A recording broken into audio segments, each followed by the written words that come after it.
Deixa eu te perguntar uma coisa. Você gostaria de viver de YouTube? Fazer seu próprio horário, trabalhar de onde você quiser e principalmente gerar muita receita? Pois é, hoje é a sua chance.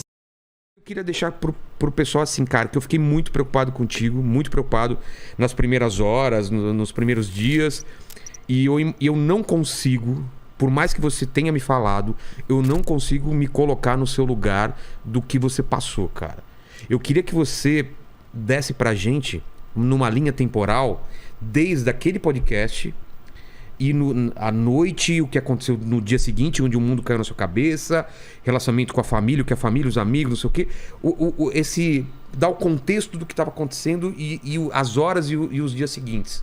Como foi pra você? Bom, primeiro dia do apocalipse, eu acordei 11 horas da manhã, porque o papo tinha ido até 2 horas da manhã, eu acho que do dia Era dia você, anterior. O Kim e a Tabata, certo? Isso. E aí eu acordei com uma ligação. Me acordaram, na verdade. Falando assim, você tem que ir no flow, o mundo tá desabando, eu não tava entendendo nada. Aí eu fui lá e descobri o que tava acontecendo. Todo mundo lá dentro tava... Loucura total. O mundo completamente desesperado, entendeu? Em pânico mesmo, assim. Quem você encontrou primeiro lá? Você encontra o Igor, você fala antes? Ou você... O Igor tava no Rio de Janeiro, cara. Putz, é mesmo, eles estavam indo pra falar com o Zico. Isso, ele e o David Jones. Isso. Então, você acaba falando com quem lá? Tava todo mundo que... Tava o André, que é o CEO, tava o Bruno, que é o CFO. Tá. E tinha uma galera lá. Esperando pra fazer uma reunião pra saber o que... As medidas a ser tomadas? Isso, exato. E meio que a gente já tava, mano... Puta, não vai dar pra tancar... Essa foi muito grande, a gente vai ter que dar algo. A estratégia que eles tinham era dar um corpo pra salvar. Literalmente mesmo. Não adianta só pedir desculpas, não adianta retratação. Não, primeiro a gente pediu desculpas, aí não ajudou. Então, mas isso. Piorou, inclusive. Isso fez parte da estratégia. Fala, tipo, faz um vídeo. Sim, eles falaram, tem que pedir desculpa e tal. Eu falei, cara.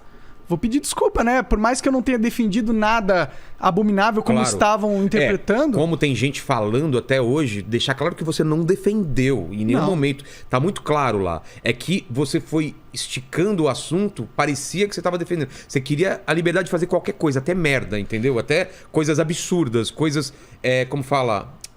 não é absurdo, o limite, né? Na verdade, existe uma lei nos Estados Unidos que é a primeira... Isso, é isso que você estava falando. É a primeira emenda dos Estados Unidos, a maior democracia do mundo, né? O país talvez mais moderno que a gente tem, talvez o mais avançado nas questões sociais, há discordância sobre isso, mas eu gosto muito dessa lei. E o que essa lei diz?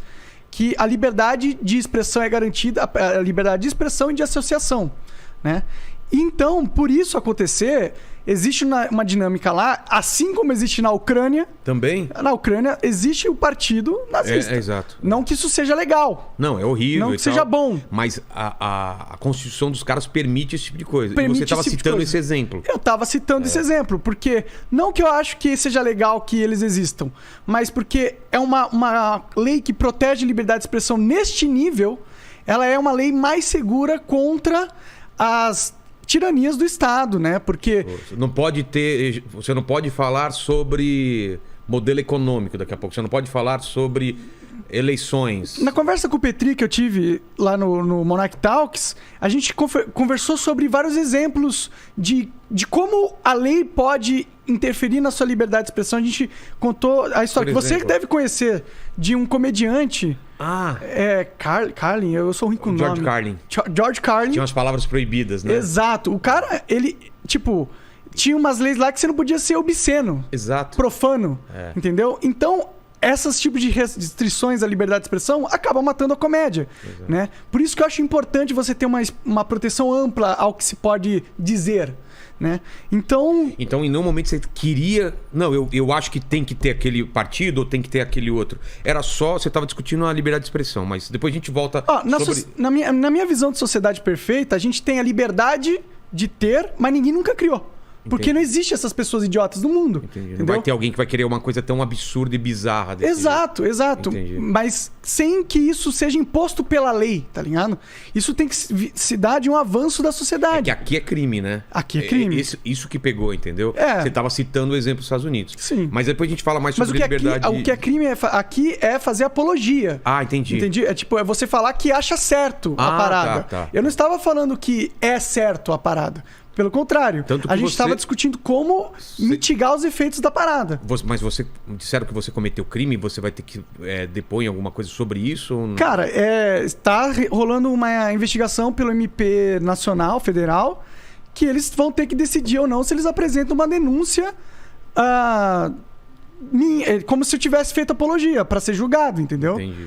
Então, pode ser que aconteça algo assim. Pode ser que eles interpretem como se fosse isso, mas é uma interpretação muito rasa do que aconteceu. Porque alguns segundos depois e antes eu daquela fase, eu falo que nazismo é do demônio, eu falo que nazismo é errado pra caralho, que só gente idiota pensa isso. E então, é claro, tá claro ali na mídia que eu não estou fazendo apologia à parada. Eu estou contemplando uma visão de liberdade de expressão que é a mesma dos Estados Unidos, da América, que foi... teve uma época que os ministros dos Supremos nos Estados Unidos, eles tiveram que votar se essa lei ia continuar ou não. E eles votaram para que continuasse da forma com que está escrito na Constituição. Então, o que eu estava defendendo não era nada fora do planeta Terra, entendeu? Ele era algo que é uma realidade que existe na maior democracia do mundo. É a mesma coisa que você fala assim, você não pode fazer piada sobre estupro, ou não pode fazer piada sobre ou não machismo. Pode ter um cara que é pedófilo vilão num filme. Exatamente. Você não tá falando que o estupro é certo. Você só não quer que isso saia do controle, que você não pode simplesmente nem falar. Eu não posso discutir sobre isso. Exato. Eu não posso fazer piadas onde eu falo que isso é errado. Eu simplesmente não posso mais falar. Eu entendi muito a sua... Tanto que você me falou lá no seu programa que vocês... Terminou o programa, vocês não ficaram apavorados com o que poderia acontecer. Não. Foi normal. Tava todo mundo rindo, feliz. A Tabata, inclusive. Tiraram foto, até eu vi. Foi todo mundo sorrindo, todo mundo legal. Porque a gente entendeu todo o contexto da coisa. O contexto da coisa nunca foi defender essa merda. O contexto da coisa era liberdade de expressão. E tava também passando por uma parte de que porque queriam que fossem banidos livros falando sobre nazismo, entendeu? E eu não sou a favor disso, porque as pessoas têm que entender o que é justamente para evitar. E como que ela vai ler? Tem como que ela frase, vai entender? Né? Quem não conhece a história tá fadado a repetir, né? Exato. Então, os erros que aconteceram, né? Então é exatamente isso que as pessoas estão propondo e que eu sou contra. Eu não acho que a gente mata um assunto fingindo que ele não existe. Jogando pra baixo do tapete. Sim. Existe o problema, existe gente que acha isso que legal, pensa isso. E a gente tinha que ver quem é. Exatamente. Na minha opinião. Exatamente. Tinha que ver quem é pra justamente saber como lidar. Exato. Pra evitar ou corrigir. Mas a sociedade não quer pensar e fazer sobre com que isso não aconteça de novo. Exato. Concorda? Concordo. Então vamos lá. Aí no dia seguinte, então, o primeiro papo foi tipo, faz um pedido de desculpa, e isso só atiçou ainda mais ainda a turba. Quer dizer, eu acho que o pedido de desculpa piorou ainda, né? Piorou a situação.